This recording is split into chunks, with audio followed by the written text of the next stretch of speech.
everybody, and welcome to WriterSpeak. My name is Elaine B. Holtz, and I'm your host. And today I have with me a special guest by the name of Persia Woolley, who is a novelist.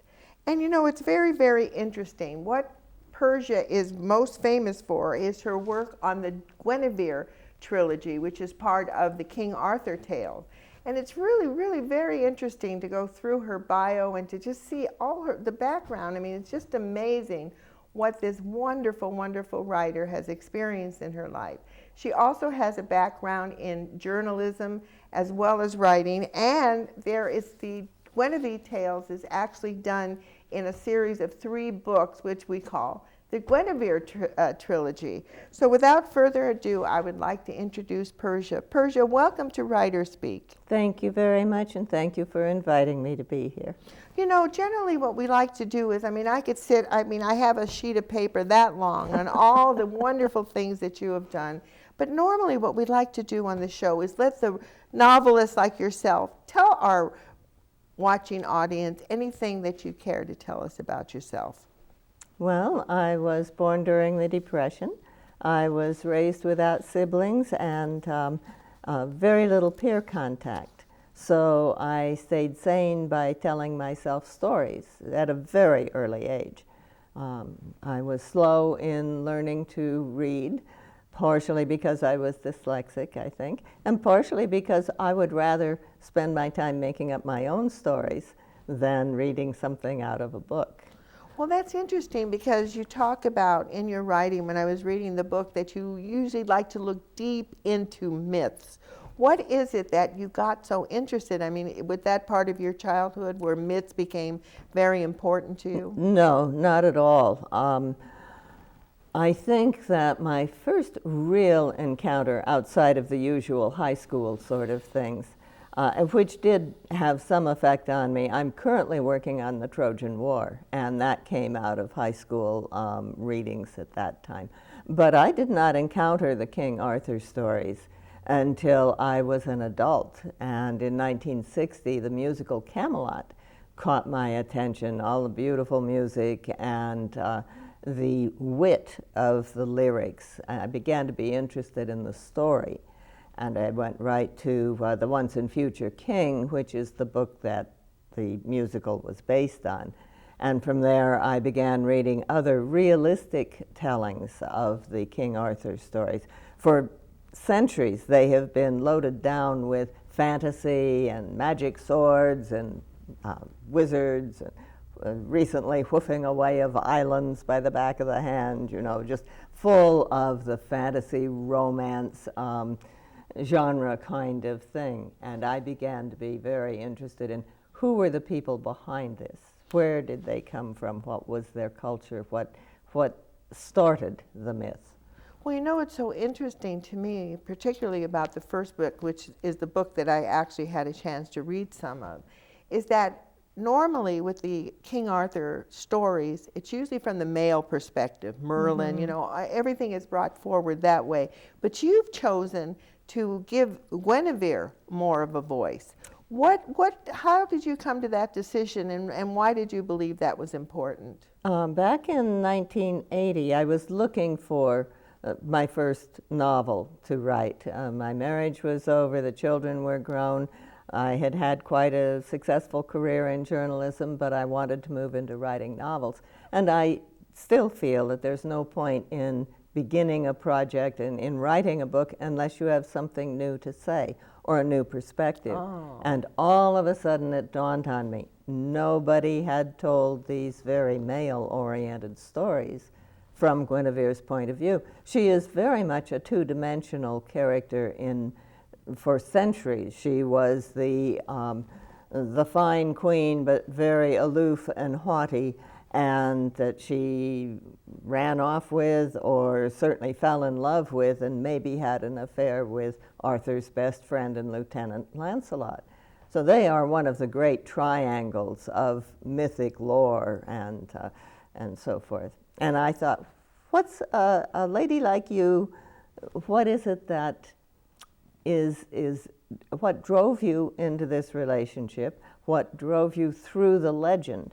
And so I went back to look at I learned the legend very thoroughly, and then started saying, okay, what would be the backstory that made her into the person that would do the things she did in the legend? And it was 11 years of research and writing, which I loved every moment of. Well, you know, it's interesting when you start talking about, you know, Guinevere and looking in the history and giving her a voice in the novel. I can't help but think of what's going on with women in today's world. You know, how would you say that the book and the way you have presented the story through her vision, through her eyes, how would that relate to women today, do you think? I think it relates very strongly, actually. Women can relate to her. I am not a revisionist. I very much follow the traditional story. I strip away the frou-frou magic and things and look at what real people in the time when the story started, which would be about 500 AD in Britain, at the end of the Roman Empire. Everything's falling apart.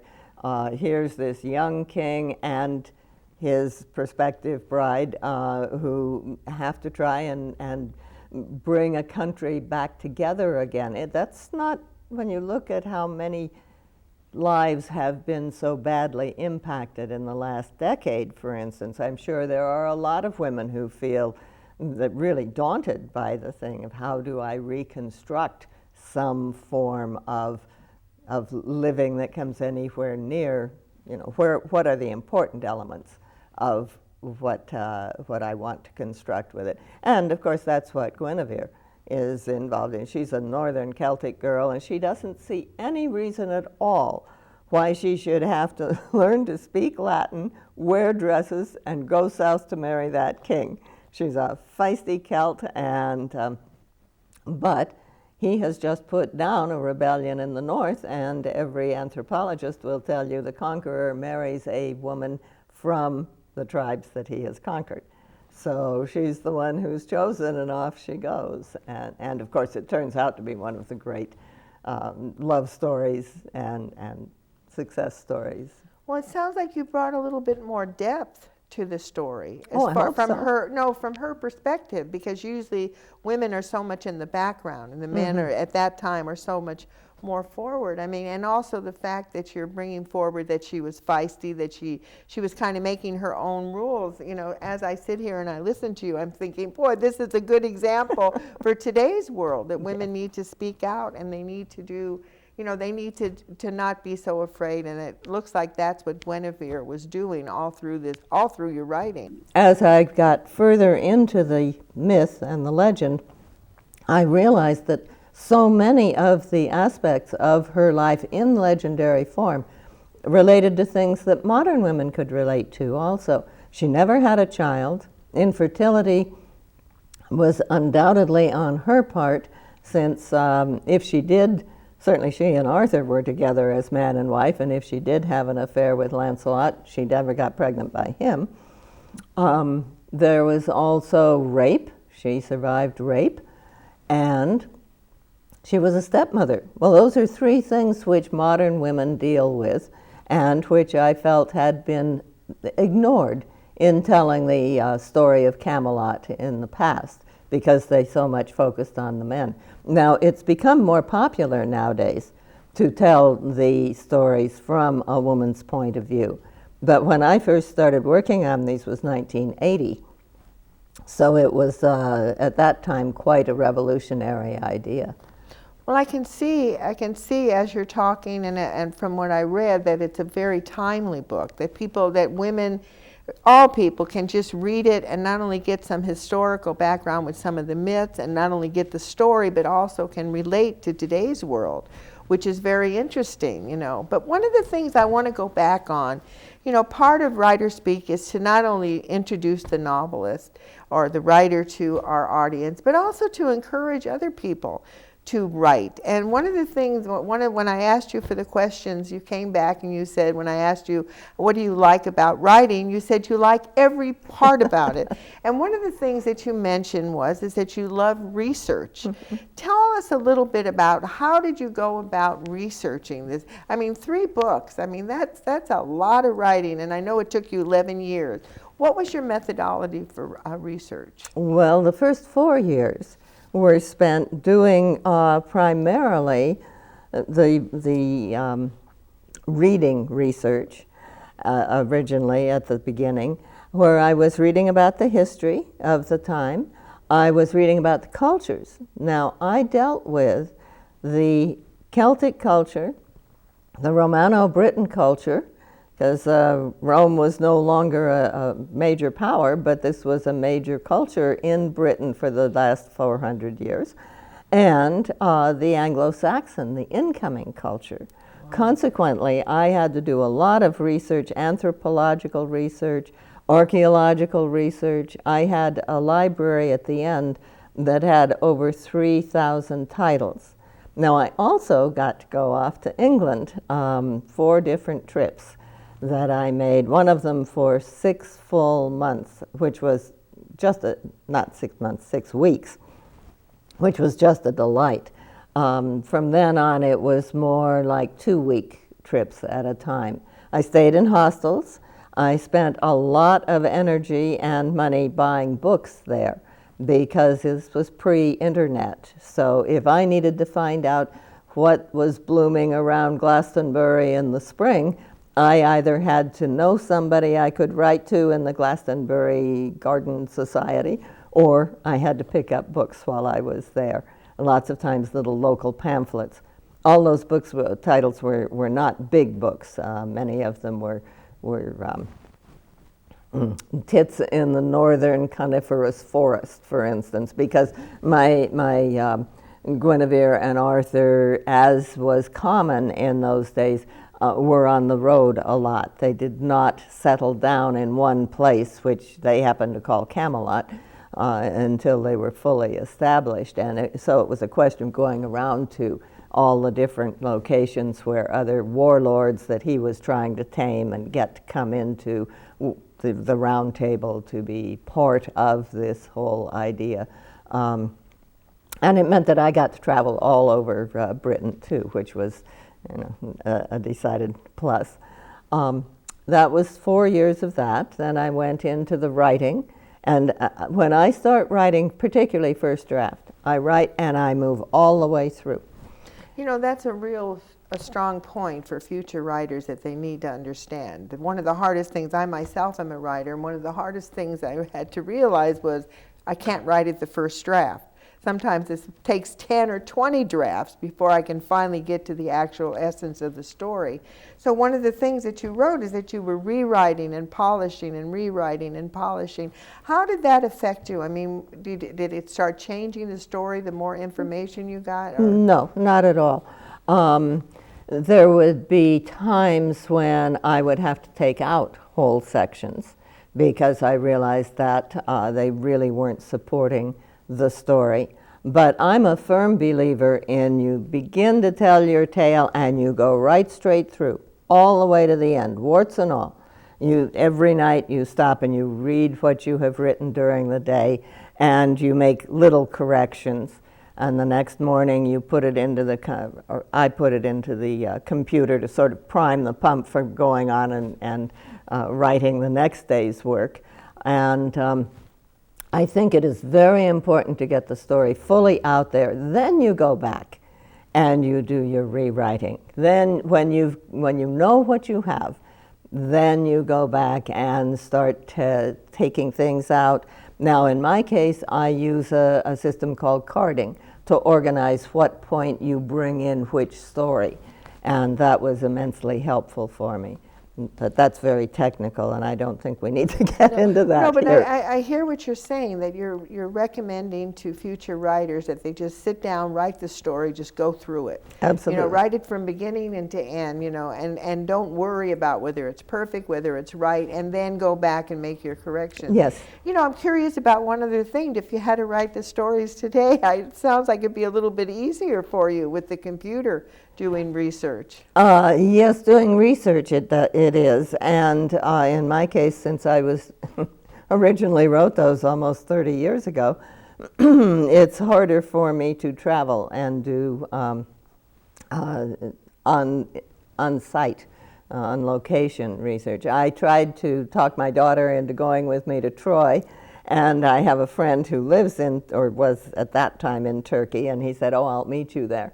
And my daughter said, "Well, not without me, because if you get into medical troubles, I don't want." And then she really began to panic. How am I going to explain your medical situation to a Turkish doctor if you have a problem, etc.? So I may not get to try physically, but there are all the Google Earth things that I can come pretty close to it. Yeah, it seems like life has become so, it's amazing the things that you can find. The show is starting to wind down a little bit, and I think it's really important to maybe address the issue for future writers again is, how did you manage to get the books published? What were some of your challenges? Oh, well, that was very easy, and I had a lot easier time than many, in that a neighbor turned out to be the secretary for a major publishing firm in San Francisco. And he read the first chapter and said, "I can't believe you've never written a novel before." And so he took the book and read it, and he said, "I don't want to give it to my editor because he will offer you very little for it." But he went in, excuse me, he went into his boss and said, "Who was the most powerful agent in New York?" And his boss told him, and John came back and said, "This is the person you need to contact, and these are what you need to say." And so he dictated the query letter for me. I sent it off. I got an immediate response saying, "Send us the entire manuscript." And they were my first agents and sold all 3 books. My goodness. They were all Book of the Month Club. They've been translated into 7 languages. They went out of print, of course, for a while, and they are now back brought out by Source Books. And they have terrible titles: Child of the Northern Spring, Queen of the Summer Stars, and Guinevere, the Legend in Autumn. Finally got Guinevere in the name. The authors don't have a choice on titles. So anyhow, the Source Books, which is a publishing firm that often takes out-of-print books and brings them back, has reissued them, and they're now all available in all of the usual places, including local bookstores. So they're online? Oh, yeah. Our local bookstores? I just to remind our viewers that you are a resident of Sebastopol, which is wonderful. Right. Well, Persia, anything else that you would like to add to this conversation that you think is important about the books or about encouraging writers, or anything that you feel comfortable saying? Well, I think it is very important for would-be writers, even established writers, to have a community of writers with whom to address the problems, from marketing to editing to how you handle organizational things and so forth. I happen to belong to a group called Redwood Writers, and it's here in Sonoma County. It's free and open. Well, it's not free, but it's open to anyone, and our motto is Writers Helping Writers. And I found them very, very congenial, very happy to be part of them. Now, when you say writers helping writers, what do you mean? How do you help each other? For instance, in the whole aspect of organizing a book. And I've written a book on how to write historical fiction. So I've written nonfiction books too, and the one on that goes all through organizing your material, laying it out, I use 3x5 cards. Other people use sometimes old-fashioned outlines, which tend to get a little cumbersome. There's a wonderful program that's on the market called Scrivener, and that helps. That's an integration of modern technology and your own, where you want to go with the book. You can plot the outline of a book. You never want to just go from the beginning all of a sudden to the climax and then down. You want to have peaks and valleys, give the reader a chance to rest and draw their breath and so forth.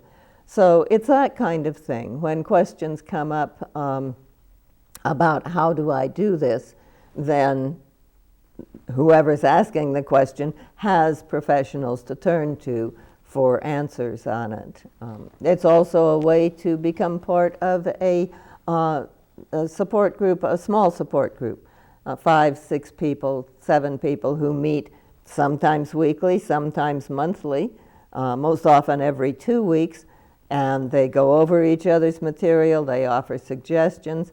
Many times those groups will last for 3, 4 years, sometimes 8 or 10 years, and so you have 5 other people who are in the same field and who are there to be your sisters and brothers in combat, so to speak. Well, it's interesting. I'm glad that you brought all those things out, because writing can be very isolating. Oh, yes. And getting and here it sounds like what you're suggesting to people is there are programs out there, mm-hmm. and also how important it is to have support.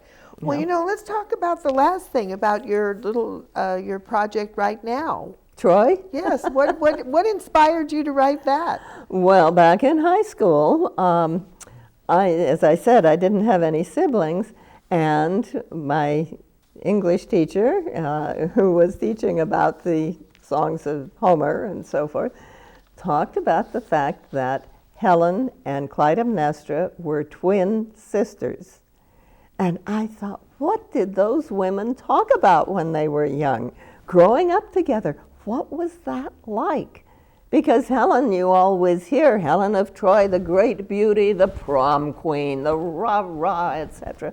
And Clytemnestra is second only to Morgan Le Fay as being the really, and Lady Macbeth, being the really woman you don't want to be around because she kills her husband when he comes home from war and so forth and so on. And 2 such different personalities. And what did they have in common? And that's always hung in the back of my mind. So when it dawned on me, I'd finished with the Camelot stories, and looking at, or for, another great myth, Troy was the one that jumped to the fore. And of course the women are very powerful, very prominent there. And consequently, I'm looking at that whole story from the 4 different queens' points of view, and they're each different. But you got my curiosity sparked. What were they talking about? Us women, we like to know everything. Well, what? Just if you can give a sentence or two with what your conclusion is about that. Well, they had a dreadful mother, Leda of Leda and the Swan, who was the world's worst stage mother, I think, was always pushing Helen forward as this great beauty that the gods loved. And poor old Clytemnestra didn't have much support at all. So her father, in my version, her father takes her in and teaches her how to run a country. So that later, when her brutal wife-beating, miserable husband, Agamemnon, goes off to conquer Troy, she's left for 10 years to run the country, and she's able to do a very good job. But as the 2 of the girls were growing up, they became, in my version, they become very closely bonded because each one needs the other, and they support each other. They each see how blighted the other one's life is in one sense or another, and so they try and support each other. Certainly Helen tries to support Clytemnestra. Well, you've certainly sparked my interest, and I know just listening to it, I just can't wait until your novel is finished and come out and we have you on again. I mean, it's been a very, very, very inspiring interview being with you, you know, and I want to wish you all the luck with your new novel. And like you said before, people can we have the trilogy here. I'll hold it up. It's called, this is the trilogy number 1, Child of the Northern Spring, if everybody can see that. And then we have the other 2 books here. You can buy it online or at your local bookstores. You know, I'm a big component, you know, I believe in, got to go local. It's Yes, very, absolutely. very exciting. I'm also, let's see, I'm on the internet, so I have a Facebook page under Persia Woolley. Woolley has 2 L's in it. Woolley. Woolley, yeah. Woolley. I love that name, Woolley. It's really wonderful. And to our viewers, I want to thank you so much for watching. You've been watching WriterSpeak, and I've had with me a special guest by the name of Persia Woolley, who has written the what I would call it it's after 10 years of research and writing, wrote the trilogy on the stories of King Arthur, from the voice of Guinevere, which I think is really very interesting. And I think in today's world, with what women are going through, I think that they can find this to be very, very inspiring. Anyway, this has been your host, Elaine Holtz, saying thank you so much for watching, and hopefully you'll tune in the next time.